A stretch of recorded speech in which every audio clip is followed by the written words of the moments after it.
bienvenue sur Kwame les Burnéens. Aujourd'hui, on va plonger dans l'histoire des réformes politiques de 5 grandes puissances mondiales. Comment des pays comme les États-Unis, la Chine ou encore la Russie ont-ils transformé leur système politique pour devenir ce qu'ils sont aujourd'hui? Que ce soit à travers des luttes pour les droits civiques, des transitions économiques ou des révolutions constitutionnelles, ces réformes ont redéfini le pouvoir et l'influence de ces nations. Si vous êtes curieux de savoir comment ces changements ont façonné le monde moderne, restez avec nous, c'est ce qu'on va découvrir dans cette vidéo. États-Unis, réforme des droits civiques. Aux États-Unis, le système politique est fondé sur une démocratie représentative, mais jusqu'aux années 1960, de nombreux citoyens, notamment les Afro-Américains, étaient exclus de ce système à cause de la ségrégation raciale et des lois discriminatoires. La réforme des droits civiques a été marquée par plusieurs étapes cruciales. Civil Rights Act 1964, cette loi a mis fin à la ségrégation dans les lieux publics, écoles, transports, restaurants, et a interdit la discrimination fondée sur la race, la couleur, la religion, le sexe ou l'origine nationale. Voting Rights Act 1965, elle a permis de lutter contre les restrictions qui empêchaient les Noirs américains de voter, notamment les tests de lecture ou les taxes sur le vote dans le sud des États-Unis.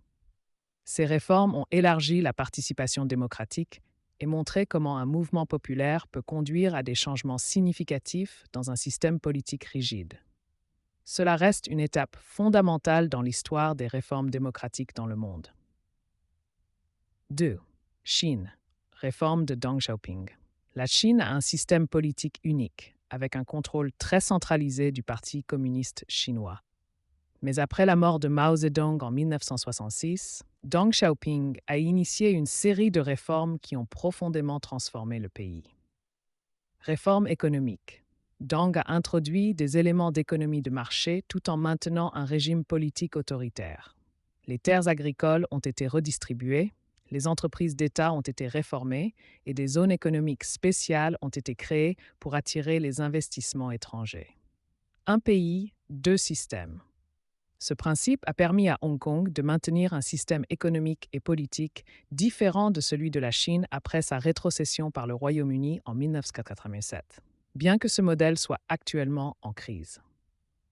Ces réformes ont fait de la Chine l'une des plus grandes puissances économiques mondiales, bien que le parti unique contrôle toujours les leviers politiques du pays. 3. Russie, de l'Union soviétique à la Russie moderne. La Russie a connu des réformes politiques profondes après l'effondrement de l'Union soviétique en 1991. Ce passage d'un régime communiste autoritaire à un système politique plus ouvert a eu plusieurs conséquences. Démocratisation formelle. Sous Boris Eltsine, la Russie a adopté une nouvelle constitution en 1993 qui instaurait une démocratie formelle avec des élections libres et une séparation des pouvoirs. Mais l'instabilité politique et économique a marqué cette période. Consolidation du pouvoir sous Poutine.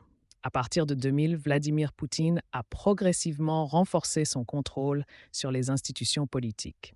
Il a centralisé le pouvoir en affaiblissant les contre-pouvoirs, comme le Parlement et les médias, et en étendant son influence sur le système judiciaire.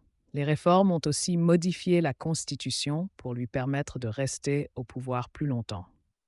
La Russie moderne montre comment un pays peut réformer son système politique pour évoluer, tout en concentrant le pouvoir entre les mains d'un seul homme. 4. France, 5e République. La France a eu plusieurs républiques, mais c'est la 5e République, créée en 1958 sous Charles de Gaulle, qui a profondément transformé le système politique. Renforcement de l'exécutif, la nouvelle Constitution a donné plus de pouvoir au président de la République, créant un système où le chef de l'État a un rôle central, contrairement aux républiques précédentes où le Parlement dominait. Coexistence des pouvoirs. Bien que le président ait beaucoup de pouvoir, il peut aussi cohabiter avec un Premier ministre issu d'une autre majorité politique, ce qu'on appelle la cohabitation. Cela équilibre un peu le pouvoir exécutif et législatif. Cette réforme a apporté une stabilité politique à la France, qui avait connu de nombreuses crises sous les républiques précédentes. Elle est souvent citée comme un modèle de république présidentielle en Europe. 5. Allemagne, réunification et système fédéral. L'Allemagne a réformé son système politique de manière fondamentale après la Seconde Guerre mondiale. Nouvelle constitution, 1949. Après la guerre, l'Allemagne de l'Ouest a adopté une nouvelle constitution démocratique, appelée loi fondamentale. Ce système repose sur une forte séparation des pouvoirs, des droits fondamentaux garantis et un système parlementaire fédéral où les Länder, États, ont un pouvoir important. Réunification allemande, 1990.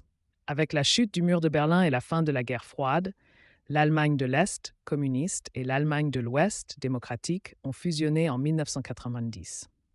Ce processus a intégré des millions de citoyens d'un ancien régime autoritaire dans une démocratie fonctionnelle, tout en modernisant les infrastructures et les institutions politiques de l'Est. Le modèle fédéral allemand a renforcé la démocratie en permettant à chaque région de participer activement au pouvoir, tout en assurant une unité nationale solide.